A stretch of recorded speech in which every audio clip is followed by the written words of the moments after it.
Above the Latvian city of Plavinas, a network of aerial drones scanned the terrain, their electronic eyes searching for threats and targets to the northwest of the city along the E22 roadway, one of the primary roads leading to the capital city of Riga, some 60 miles away.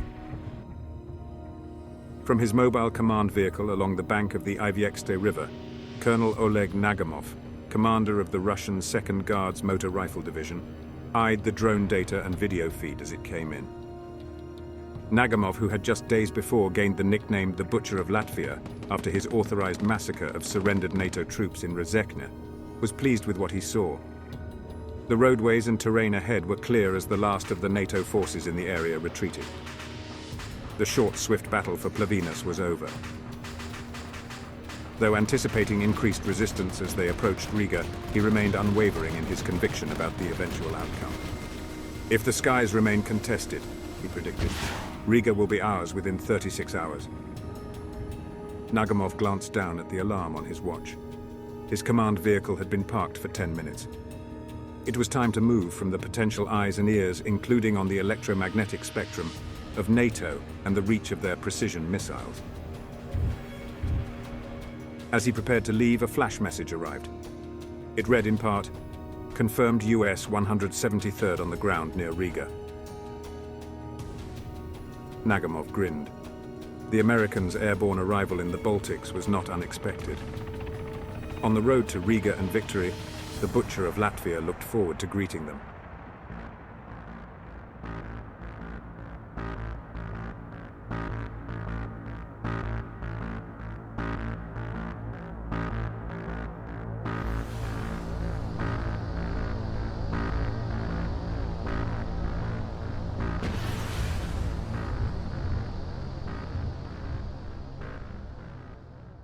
While Russian forces advanced to meet the US 173rd in Latvia, units from the US Marines' 26th Marine Expeditionary Unit in Estonia moved east of Tallinn to link up with Estonian and NATO units near the village of Vitna.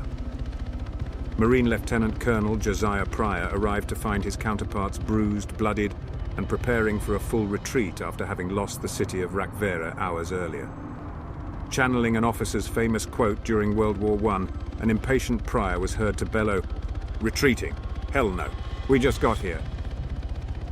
What followed were 12 hours of heavy and brutal fighting, with Marine-led rocket and tactical ballistic missile strikes, followed by air support, infantry-fired anti-tank missiles, and close-in small arms fire, at first slowing, then stalling the Russians' armor and mechanized infantry near the village of Karmu.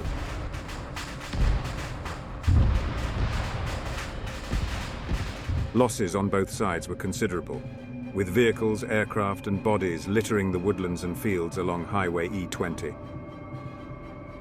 Meanwhile, Marines, along with newly arrived leading elements of NATO's Rapid Response Task Force from the UK, Spain, and Poland, moved southwest of the Estonian capital to meet Russian forces threatening western Tallinn from their foothold at the Amari Lennubas airbase.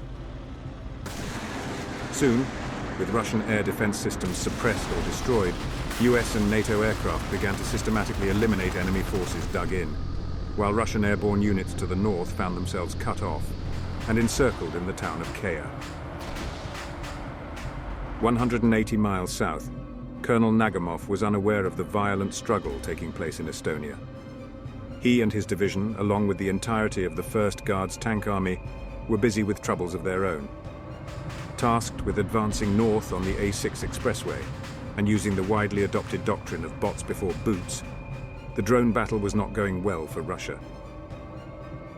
Though their air defense systems blunted many of the incoming UAVs, it was the US's use of AI-operated, pack-hunting ground vehicles that was new, terrifying, and deadly.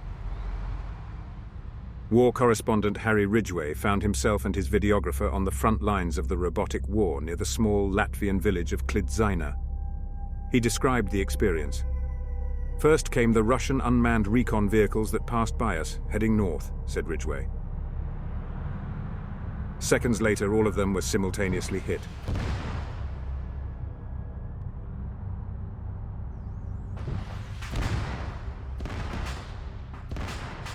That's when we saw the American drones that had been leapfrogging in the tree lines. As they moved south, It was eerie and deeply unsettling watching them, knowing they were thinking, operating and killing, all on their own.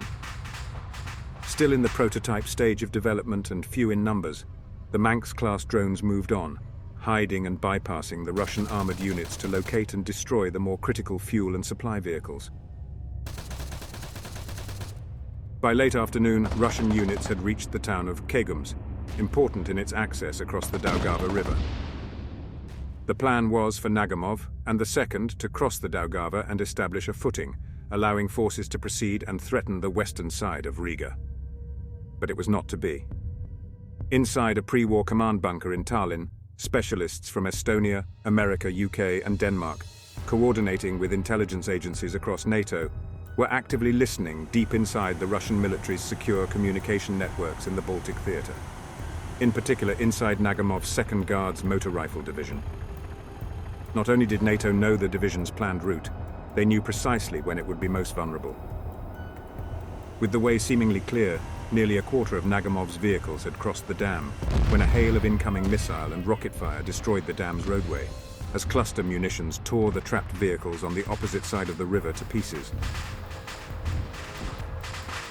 A Russian soldier was heard to shout, "When the hell do we actually get to see and fight the enemy?" As the day ended, the Russians' drive to Riga ground to a halt at the Oga River as critical supplies and reinforcements were called in. How long that pause would be remained to be seen. Back at Kegums on the eastern bank of the Daugava River, Colonel Nagamov quietly seethed, his mission delayed. His only solace was in the knowledge that both sides had expended a tremendous amount of supply. Supply he believed the Russians could quickly and vastly replenish, and that the small NATO force on the ground in the Baltics could not. Despite the momentary setback, the Butcher of Latvia was confident that time remained on his side, that his forces would break through and crush the thin NATO troops on the ground before the Americans could arrive in Europe in force. All that was required was one final, merciless push to take Russia to victory.